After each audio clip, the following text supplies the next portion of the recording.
Mabuhay tayo para sa si God, no? Sim. Yung pinapayuwati ko nun. Sim. Isa pa pre, last one. Mahal mo? Si ano?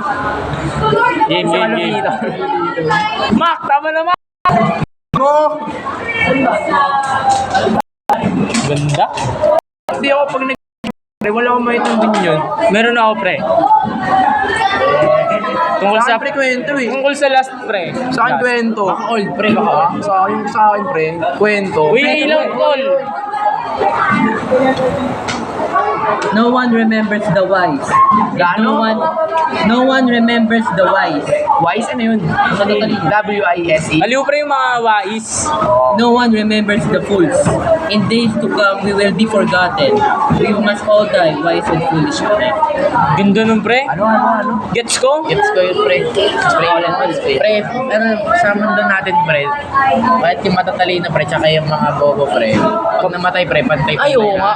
Makakalimutan. Tama. Kumbaga pre, kung bobo ka ngayon pre, pag namatay ka, makakalimutan ko naman yung mga kabubuhan mo eh. Diba? Kasi yung talino mo, pre. Kanyari siya matalino. Pag namatay siya, wala na yung pakinig. Kasi patay na siya. Pag patay ka na, hindi ka na matalino. Sino yung pre? Tama. Press, may doktor pa. So life came to mean nothing to me. Because everything in it had brought me nothing but trouble. It had all been useless. I had been chasing the wind. Nothing that I had worked for and earned meant nothing to me. Because I knew that I would have to leave it to my successor. And he might be wise, or he might be foolish, who knows? Yet he will own everything I have worked for.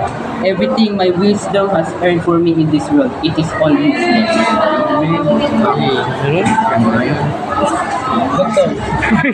So I came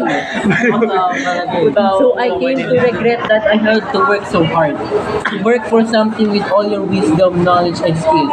And then you have to leave it all to someone who hasn't to work for it. It is useless and it isn't right. Like parang ano pre? Ano? Like parang yung mga ginagawa mo na hindi mo patapos ginagawa. Kumari ulit. Hindi, parang yung interpretation ko dyan pre. You work for something with all your wisdom, knowledge, and skill. And then, you have to leave it all to someone who hasn't had to work for it. It is useless and it isn't right. Kumbaga pre, yung tinatrabaho mo pre, may tumatrabaho na. Eh di yung sabihin useless pre, kung sa ibang bagay ka na lang, ibang bagay na lang yung tinatrabaho mo, di ba? Sa'yo yun pre, trabaho. Kumbaga yung ibig sabihin yung pre, yung problema ng iba pre, na sinusolusyonan nila, ikaw yung sumusolusyon pre, hindi mo naman problema yun, di ba? Tama.